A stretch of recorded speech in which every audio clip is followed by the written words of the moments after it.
এজন্য বিশ্বনবী বলতেন আসাদুহুম ফি আমরিল্লাহি ওমর, আমার দ্বীনের ব্যাপারে সবচেয়ে কঠোর ওমর। বিশ্বনবী বলতেন আমার পরে কোনো নবী নাই, কোনো রাসূল নাই, তবে আমার পরে যদি কেউ নবী হতো আমার ওমর নবী হয়ে যেত। সুবহানাল্লাহ। লা নবিয়্যা বা'দি ওয়ালা রাসূল, আমার পরে রাসূল নাই, কোনো নবী নাই, তবে লাউ কানা বা'দি নবিয়্যুন লাকানা ওমর।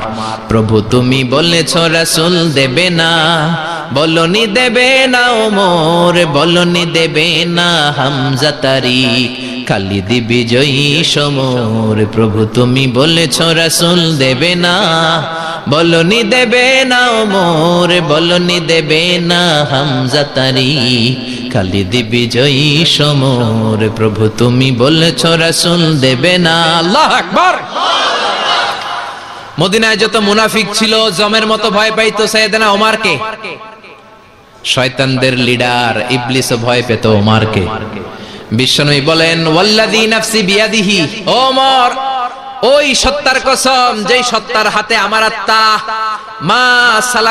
মা লাকিয়াকা শাইতানু সালিকান ফাজ্জা